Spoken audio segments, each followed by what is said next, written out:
সুপ্রভাত। কেমন আছেন বন্ধুরা? আশা করি ভালো আছেন, সুস্থ আছেন। আমিও ভালো আছি। আপনাদের সুস্থতা কামনা করে শ্রাবণী এসিন পরিবারে আপনাদের অনেক অনেক স্বাগত জানিয়ে এবং আপনাদের সাথে নিয়ে ভিডিওটা আজ এইখান থেকেই শুরু করলাম। অবশ্যই সন্ধ্যামণি ফুলেদের সঙ্গে সাক্ষাৎ করিয়ে। এই সন্ধ্যামণি ফুলগুলো কিরম বলুন তো, সন্ধেবেলায় কি অপরূপ দেখতে লাগে, আর যেই না একটু রোদের ছোঁয়া লাগে ব্যাস কিরাম সঙ্গে সঙ্গে মুচ্ছা যায়। আকাশের অবস্থা বেশ ভালোই, বেশ নীল আকাশ, দেখতে বেশ ভালোই লাগছে। চলুন এইবার সকালবেলায় উঠে নিজের কাপড় চোপড় কেচে নিয়ে এবার নিজের কাজে আমি পতি হয়ে গেলাম, লিপ্ত হয়ে গেলাম। চলুন উঠোনটা আগে ঝপঝপ করে ঝাঁটপালাগুলো দিয়ে নেওয়া, এটাই তো প্রথম কাজ, উঠোনটা ঝাঁট দেওয়া। ঝাঁট দিতে দিতেই একেবারেই চাবিটা নিয়ে চলে এসেছিলাম, গেটের চাবিটা খুলবো বলে, আর বাকি ঝাঁটটা দিয়ে নেব। সেই সঙ্গে চলে এসেছি রান্নাঘরে। তো চলুন কড়াইতে তেল দিয়ে একটু কালো জিরে ফোড়ন দিয়ে দিয়ে যাই হোক, এদিকে আমার ভাতটা হয়ে গেছে। তো চলুন হাঁড়ির গাটাকে খুব ভালো করে আগে মুছে নিই, কারণ নাহলে মা লক্ষ্মী রাগ করেন। হাঁড়িকে সব সময় চারপাশটা ভালো করে গাটাকে মুছে নিয়ে ফেনার দাগগুলো পড়ে, দেখতেও বিশ্রী লাগে। হয়তো মা খনা বলে গেছেন, দেখতে বিশ্রী লাগে বলেই হয়তো মা লক্ষ্মী হাঁড়িটাকে ভালো করে মুছে নেওয়া দরকার পড়ে। তো চলুন এখানে একটুখানি আজকে ঠান্ডা ঠান্ডা এই প্রচণ্ড রোদের ওয়েদারে তো একটুখানি ঝিঙের তরকারি খাবো। তো ঝিঙে আলু একটুখানি সর্ষে বাটা দিয়ে তরকারি। তো সেই সঙ্গে ওইদিকে তরকারিটা হচ্ছে, ভাতটা হয়ে গেছে এবং চাটা বসিয়ে ফেললাম। তো চলুন চাটা একটু করে নিলাম তিনজনাকার জন্য। তো বাবির আমার, আর আমার মেয়ের নাম বাবি জানেন তো, আর আমার হাজব্যান্ডের নাম বাচ্চু।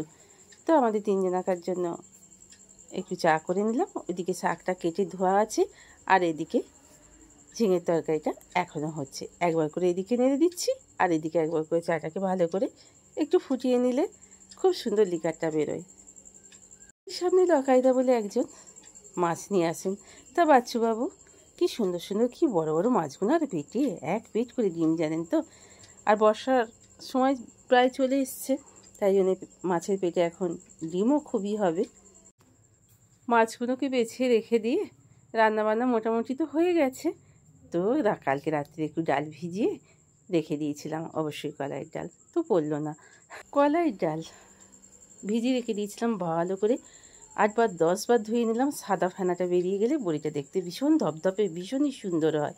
তা যতক্ষণ পর্যন্ত ফেটাতে পারবেন দেখবেন অনেকটা বেরিয়ে, ফেটানোর ওপরে বড়ি নরম শক্ত নির্ভর করে।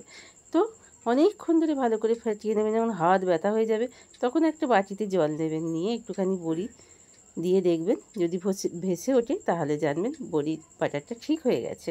তো চলুন আমি এখন ওই দেখুন পটম পটম করে ফটাতে আছি। তো বেশ সুন্দর করে ফাটিয়ে নেব। তো ফাটাতে ফাটাতে তারপরে যখন আমার হাতে ব্যথা হয়ে আসছে, তাই জন্যই আমি একটু হেসে ফেললাম।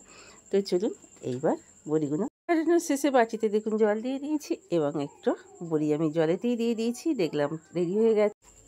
যে কাজগুলো নিজে করা যায়, নিজের পক্ষে পসিবল হয়, সেই কাজগুলোকেই নিজে নিজে করে নেওয়াটাই ভালো।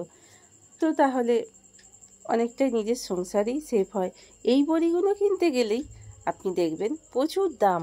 অরিজিনাল আপনার একেবারে কলাইয়ের ডালের বড়ি কিনতে, কলাইয়ের ডালের বড়ি তো আপনার কিনতে পাওয়া যাবেই না, বাজারে যতই বলুক না কেন হ্যাঁ এটা কলাইয়ের ডালের বাড়ি, অবশ্যই তাতে নয় মটর ডাল, নয় আপনার কোনো রকমের ডাল মেশানো থাকবেই, বেশিরভাগটাই মটর ডালের বড়ি।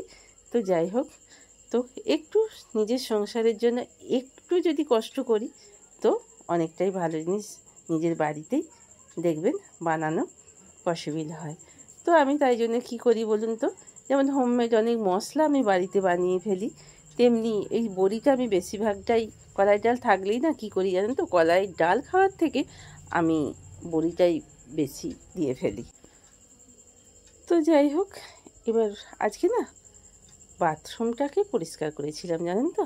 বাথরুমটা পরিষ্কার করলেই, বিশেষ করে বাথরুম পরিষ্কার করলে মাথাতে শ্যাম্পু করতেই হবে, তাই জন্য মাথাটায় বেশ করে একটু শ্যাম্পু করে নিলাম।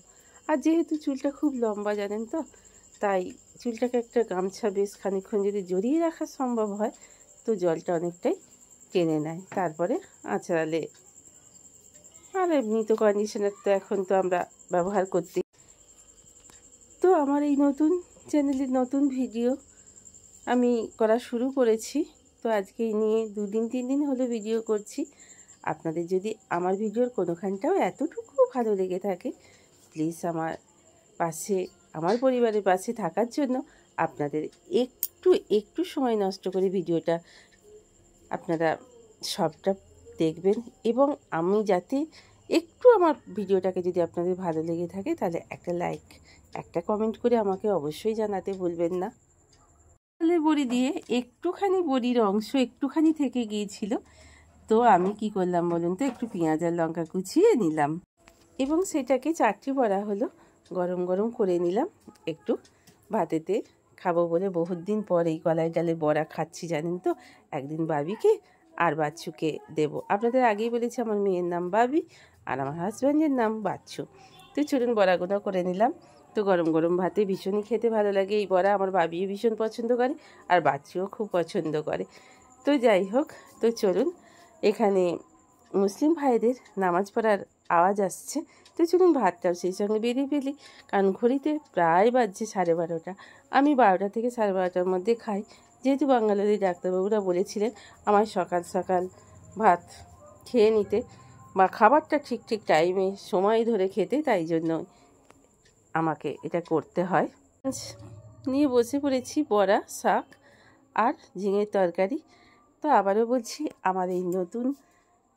আমার এই পরিবারে আপনারা ইচ্ছা হলেই বন্ধু হতে পারেন।